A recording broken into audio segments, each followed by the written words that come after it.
قل لا أجد فيما أوحي إلي محرما على طاعم يطعمه إلا أن يكون ميتة أو دما مسفوحا أو لحم خنزير فإنه رجس أو فسقا أهل لغير الله به فمن اضطر غير باغ ولا عاد فإن ربك غفور رحيم۔ اے محمد، ان سے کہو کہ جو وحی میرے پاس آئی ہے اس میں تو میں کوئی چیز ایسی نہیں پاتا جو کسی کھانے والے پر حرام ہو، الا یہ کہ وہ مردار ہو یا بہایا ہوا خون ہو یا سور کا گوشت ہو کہ وہ ناپاک ہے، یا فسق ہو کہ اللہ کے سوا کسی اور کے نام پر ذبح کیا گیا ہو۔ پھر جو شخص مجبوری کی حالت میں کوئی چیز ان میں سے کھا لے بغیر اس کے کہ وہ نافرمانی کا ارادہ رکھتا ہو اور بغیر اس کے کہ وہ حد ضرورت سے تجاوز کرے، تو یقیناً تمہارا رب درگزر سے کام لینے والا اور رحم فرمانے والا ہے۔ وعلى الذين هادوا حرمنا كل ذي ظفر ومن البقر والغنم حرمنا عليهم شحومهما إلا ما حملت ظهورهما أو الحوايا أو ما اختلط بعظم ذلك جزيناهم ببغيهم وإنا لصادقون۔ اور جن لوگوں نے یہودیت اختیار کی ان پر ہم نے سب ناخن والے جانور حرام کر دیے تھے، اور گائے اور بکری کی چربی بھی بجز اس کے جو ان کی پیٹھ یا ان کی آنتوں سے لگی ہوئی ہو یا ہڈی سے لگی رہ جائے، یہ ہم نے ان کی سرکشی کی سزا انہیں دی تھی، اور یہ جو کچھ ہم کہہ رہے ہیں بالکل سچ کہہ رہے ہیں۔ فَإِن كَذَّبُوكَ فَقُلْ رَبُّكُمْ ذُو رَحْمَةٍ وَاسِعَةٍ وَلَا يُرَدُّ بَأْسُهُ عَنِ الْقَوْمِ الْمُجْرِمِينَ۔ اب اگر وہ تمہیں جھٹلائیں تو ان سے کہہ دو کہ تمہارے رب کا دامن رحمت وسیع ہے اور مجرموں سے اس کے عذاب کو پھیرا نہیں جا سکتا۔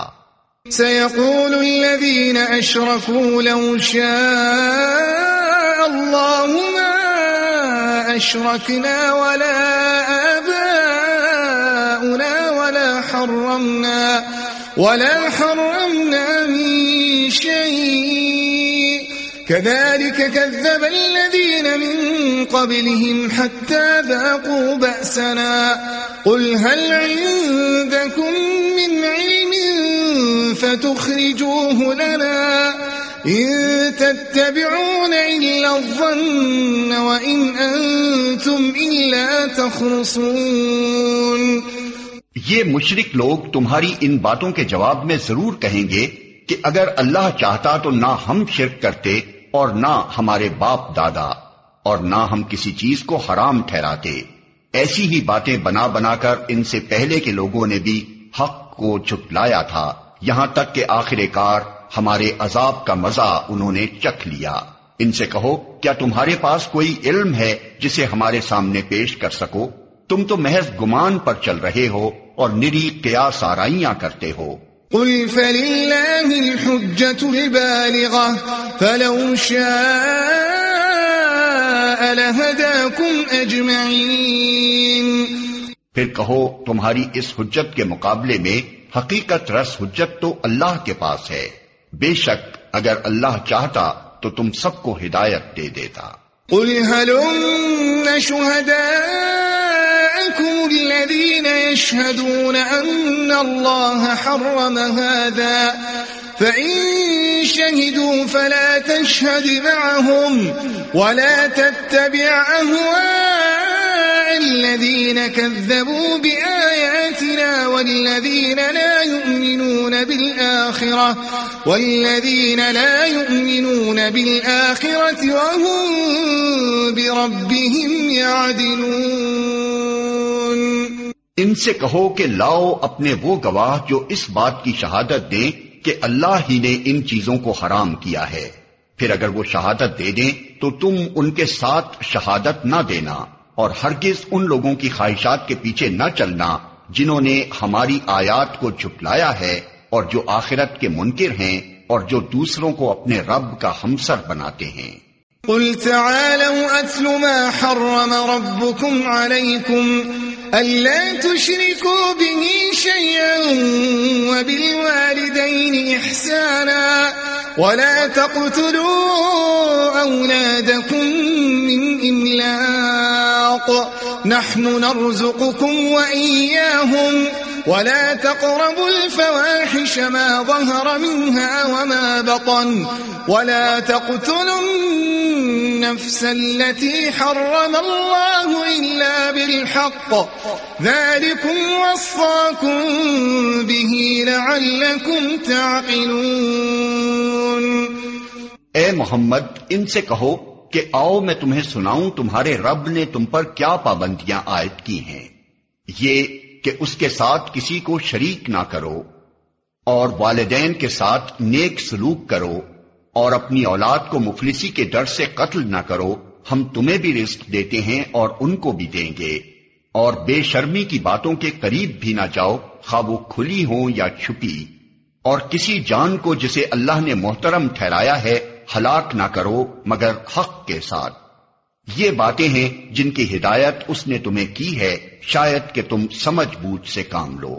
ولا تقربوا مال اليتيم إلا بالتي هي أحسن حتى يبلغ أشده وأوفوا الكيل والميزان بالقسط لا نكلف نفسا إلا وسعها وإذا قلتم فاعدلوا ولو كان ذا قربى وبعهد الله أوفوا ذلكم وصاكم به لعلكم تذكرون۔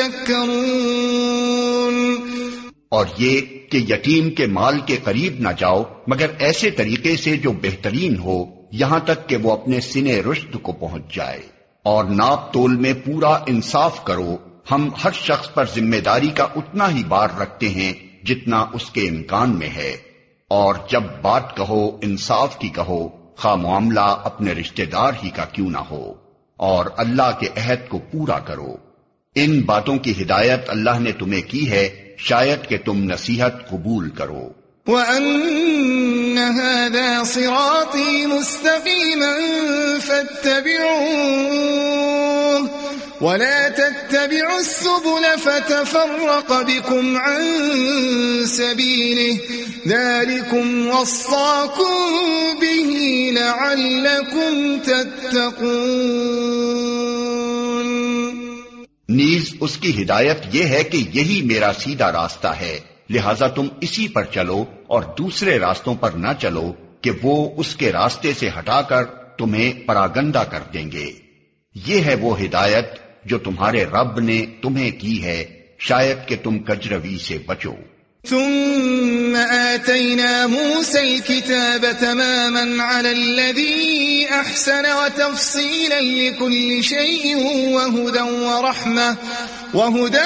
ورحمة لعلهم بلقاء ربهم يؤمنون۔ پھر ہم نے موسیٰ کو کتاب عطا کی تھی جو بھلائی کی روش اختیار کرنے والے انسان پر نعمت کی تکمیل اور ہر ضروری چیز کی تفصیل اور سراسر ہدایت و رحمت تھی، اور اس لیے بنی اسرائیل کو دی گئی تھی کہ شاید لوگ اپنے رب کی ملاقات پر ایمان لائیں۔ وَهَذَا كِتَابٌ أَنزَلْنَاهُ مُبَارَكٌ فَاتَّبِعُوهُ وَاتَّقُوا لَعَلَّكُمْ تُرْحَمُونَ۔ اور اسی طرح یہ کتاب ہم نے نازل کی ہے، ایک برکت والی کتاب، پس تم اس کی پیروی کرو اور تقوی کی روش اختیار کرو، بعید نہیں کہ تم پر رحم کیا جائے۔ أَن تَقُولُوا إِنَّمَا أُنزِلَ الْكِتَابُ عَلَى طَائِفَتَيْنِ مِن قَبْلِنَا وَإِن كُنَّا عَن دِرَاسَتِهِمْ لَغَافِلِينَ۔ اب تم یہ نہیں کہہ سکتے کہ کتاب تو ہم سے پہلے کے دو گروہوں کو دی گئی تھی اور ہم کو کچھ خبر نہ تھی کہ وہ کیا پڑھتے پڑھاتے تھے۔ أَوْ تَقُولُوا لَوْ أَنَّا نزل علينا الكتاب لكنا أهدى منهم فقد جاءكم بينة من ربكم وهدى ورحمة فمن أظلم ممن كذب بآيات الله وصدف عنها سنجزي الذين يصدفون عن آياتنا سوء العذاب بما كانوا يصدفون. اور اب تم یہ بہانہ بھی نہیں کر سکتے کہ اگر ہم پر کتاب نازل کی گئی ہوتی تو ہم ان سے زیادہ راست رو ثابت ہوتے. تمہارے پاس تمہارے رب کی طرف سے ایک دلیل روشن اور ہدایت اور رحمت آ گئی ہے. اب اس سے بڑھ کر ظالم کون ہوگا جو اللہ کی آیات کو جھٹلائے اور ان سے منہ موڑے. جو لوگ ہماری آیات سے منہ موڑتے ہیں انہیں اس روگردانی کی پاداش میں ہم بدترین سزا دے کر رہیں گے. هل ينظرون إلا أن تأتيهم الملائكة أو يأتي ربك أو يأتي بعض آيات ربك يوم يأتي بعض آيات ربك لا ينفع نفسا إيمانها لم تكن آمنت من قبل أو كسبت في إيمانها خيرا قل انتظروا إنا منتظرون. کیا اب لوگ اس کے منتظر ہیں کہ ان کے سامنے فرشتے آ کھڑے ہوں یا تمہارا رب خود آ جائے یا تمہارے رب کی بعض سری نشانیاں نمودار ہو جائیں؟ جس روز تمہارے رب کی بعض مخصوص نشانیاں نمودار ہو جائیں گی پھر کسی ایسے شخص کو اس کا ایمان کچھ فائدہ نہ دے گا جو پہلے ایمان نہ لایا ہو یا جس نے اپنے ایمان میں کوئی بھلائی نہ کمائی ہو. اے محمد ان سے کہہ دو کہ اچھا تم انتظار کرو ہم بھی انتظار کرتے ہیں. ان الذين فرقوا دينهم وكانوا شيعا لست منهم في شيء انما امرهم الى الله ثم ينبئهم بما كانوا يفعلون. جن لوگوں نے اپنے دین کو ٹکڑے ٹکڑے کر دیا اور گروہ گروہ بن گئے یقیناً ان سے تمہارا کچھ واسطہ نہیں. ان کا معاملہ تو اللہ کے سپرد ہے وہی ان کو بتائے گا کہ انہوں نے کیا کچھ کیا ہے. من جاء بالحسنة فله عشر أمثالها ومن جاء بالسيئة فلا يجزى إلا مثلها وهم لا يظلمون. جو اللہ کے حضور نیکی لے کر آئے گا اس کے لیے 10 گنا اجر ہے اور جو بدی لے کر آئے گا اس کو اتنا ہی بدلہ دیا جائے گا جتنا اس نے قصور کیا ہے اور کسی پر ظلم نہ کیا جائے گا. قل انني هداني ربي الى صراط مستقيم دينا قيما ملة ابراهيم حنيفا وما كان من المشركين. اے محمد کہو میرے رب نے بالیقین مجھے سیدھا راستہ دکھا دیا ہے بالکل ٹھیک دین جس میں کوئی ٹیڑھ نہیں. ابراہیم کا طریقہ جسے یکسو ہو کر اس نے اختیار کیا تھا اور وہ مشرکوں میں سے نہ تھا. قل ان صلاتي ونسكي ومحياي ومماتي لله رب العالمين لا شريك له وبذلك امرت وانا اول المسلمين. کہو میری نماز میرے تمام مراسم عبودیت میرا جینا اور میرا مرنا سب کچھ اللہ رب العالمین کے لیے ہے جس کا کوئی شریک نہیں. اسی کا مجھے حکم دیا گیا ہے اور سب سے پہلے سر اطاعت جھکانے والا میں ہوں. قل اغير الله يبغي ربا وهو رب كل شيء ولا تكسب كل نفس إلا عليها ولا تزر وازرة وزر أخرى ثم إلى ربكم مرجعكم فينبئكم بما كنتم فيه تختلفون. کہو کیا میں اللہ کے سوا کوئی اور رب تلاش کروں حالانکہ وہی ہر چیز کا رب ہے. ہر شخص جو کچھ کماتا ہے اس کا ذمہ دار وہ خود ہے. کوئی بوجھ اٹھانے والا دوسرے کا بوجھ نہیں اٹھاتا. پھر تم سب کو اپنے رب کی طرف پلٹنا ہے. اس وقت وہ تمہارے اختلافات کی حقیقت تم پر کھول دے گا. وَهُوَ الَّذِي جَعَلَكُمْ خَلَائِفَ الْأَرْضِ وَرَفَعَ بَعْضَكُمْ فَوْقَ بَعْضٍ دَرَجَاتٍ لِيَبْلُوَكُمْ فِي مَا آتَاكُمْ إِنَّ رَبَّكَ سَرِيعُ الْعِقَابِ وَإِنَّهُ لَغَفُورٌ رَحِيمٌ. وہی ہے جس نے تم کو زمین کا خلیفہ بنایا اور تم میں سے بعض کو بعض کے مقابلے میں زیادہ بلند درجے دیے تاکہ جو کچھ تم کو دیا ہے اس میں تمہاری آزمائش کرے. بے شک تمہارا رب سزا دینے میں بھی بہت تیز ہے اور بہت درگزر کرنے اور رحم فرمانے والا بھی ہے.